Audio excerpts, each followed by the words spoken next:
Hello, my name is Matt. I am the Dumpling King of Vancouver. I also own a business called the Dumpling King. Today I'm going to be cooking 3 dishes for you. The first being how to cook my dumplings perfectly. Second is a simple Chinese greens with an infused scallion oil, which I'm going to teach you how to do.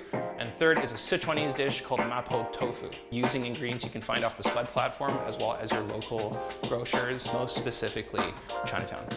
Whoa, cool. Look at all this Spud stuff. Let's see here. Some dumplings. XXX, green onions, some grapeseed oil, which we're gonna use to make the scallion oil. What else we got here? Some onions, some beautiful Chinese bok choy, ground beef, 2 Rivers, shout out 2 Rivers, some wonderful soft organic tofu, white pepper, as well as some smoked chili flakes, cornstarch. We're gonna use this in 2 dishes, and I'm gonna blow your minds with this. Chicken stock, low sodium, jasmine rice, because you need to have some jasmine rice with your Mapo tofu. One more thing, whoa, some really gorgeous ginger. So there's 2 more items which you can find specifically in Chinatown. This first thing is called black beans. It's fermented and provides a very, very funky, deep umami flavor. And the second is doubanjiang, which is from Sichuan province in China. In it is fermented fava beans as well as fermented chilies. You're gonna need this. We are going to get our rice ready.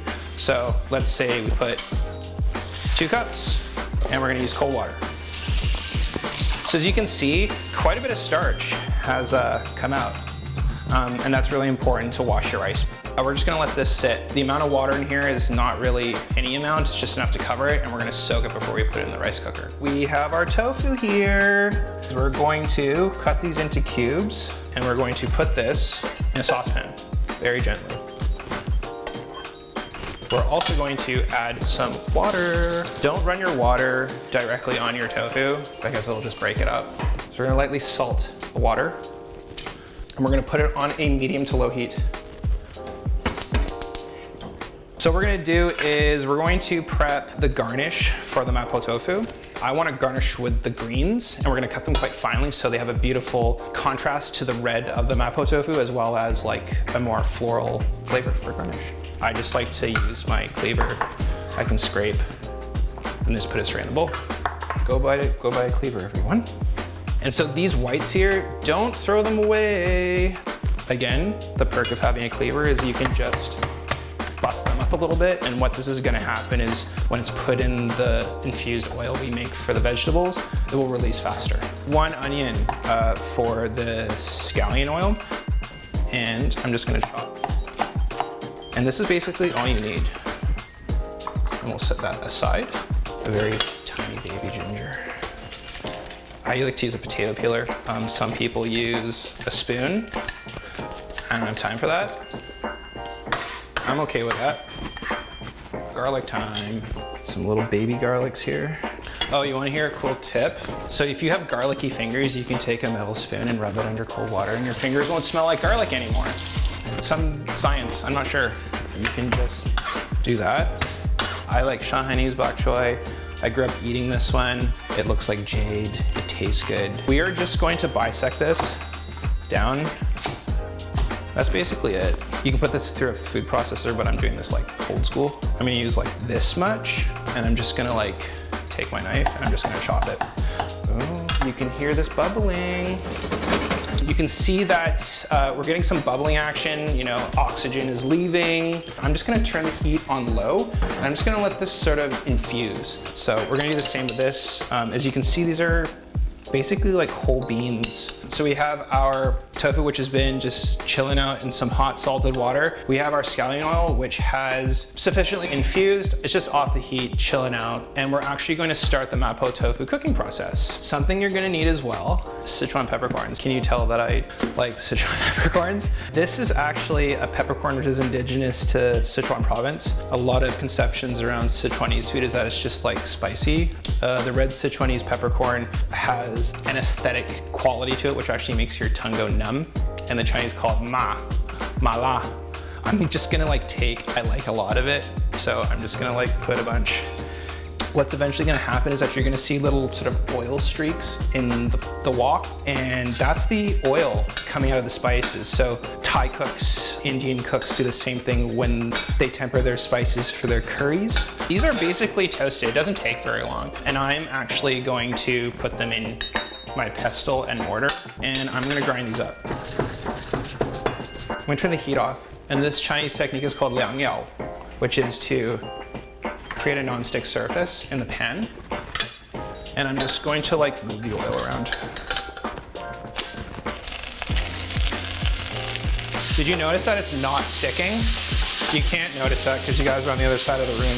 I believe you. You believe me. A little lady loaf for the big man. Yo, remember we were talking about scallion oil?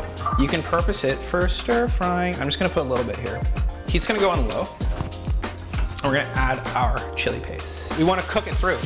And it's gonna actually like wake up these spices and these chilies and these wonderful flavors that have been created over the fermentation process. And you can tell that the oil is turning a beautiful crimson, and this is what we want. So here comes the fermented black bean paste as well. And we're gonna work that in as well. I'm gonna turn the heat on low. And what I'm gonna do is I'm actually gonna add our chopped garlic and our chopped ginger. I'm gonna put the heat on medium, and I'm going to re-add the cooked beef. I'm also going to be adding the tofu that has been sitting. Be gentle. Chinese cuisine uses white pepper more than black pepper for flavor as well as color. So I'm just gonna add a wee bit, and we have some smoked chili flakes. Not the traditional way, but you can find these on Spud, and I thought I'd try something different. Have a little smoky flavor time. And we're just gonna add this. I implore you not to be flipping this, because if you wiggle around too much, this tofu is gonna break apart. We're gonna take some cornstarch. One in a bit, take a little bit of water. So this is a very, very, very common technique in Chinese cooking to thicken sauces. So we're gonna add a little bit. And we're just gonna gently move it around. I think I'm just gonna add a little bit more. And that's good, man. We're gonna cook some dumplings now. I'm gonna show you a little trick of how to get this beautiful crunchy lace on the dumpling. It's called the ice flour technique, or Bing Hua, a direct translation from Chinese. And in front of us, we have some Johnny Walker Black pork belly and scallion dumplings, the XXX version, which has some dried long chilies, so you're gonna feel a little bit of heat. So I'm gonna pull out my trusty cleaver. And we're going to, after I open the bag, we're going to turn the heat on high. You're gonna take a little bit of grapeseed oil. Non-flavored oil, please don't use olive oil, because that's just gonna end up like tasting like Italian food, and it's weird. And you're gonna place the dumplings in there, frozen. All of these are made by hand, and 95% of the ingredients are found within like a 2-block range within Chinatown. So these are like hyper local. When you hear sizzling, you're gonna take some water and we're gonna dump it into the pan. Put the cover on and turn the heat on high. In the case of the cornstarch application for the Mapo Tofu, that was to thicken. This we're actually going to put into the dumplings, and it's gonna make a really crunchy like lace. 1, 2, a little bit of water, and incorporate that completely. We're gonna take the top off now and let the rest of the water evaporate. We're going to kind of just place it all around the dumplings, and what it's gonna do is a chemical reaction will occur.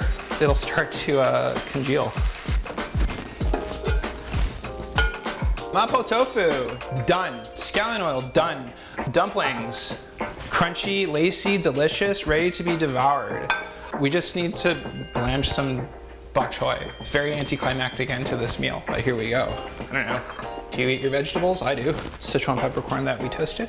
And we're gonna finish with some green onions. Yo, you just made Mapo tofu. And you like literally can just like lay this in a bowl. This isn't fancy, man. This is home cooking. Put like a little bit of salt. And remember that scallion oil we made?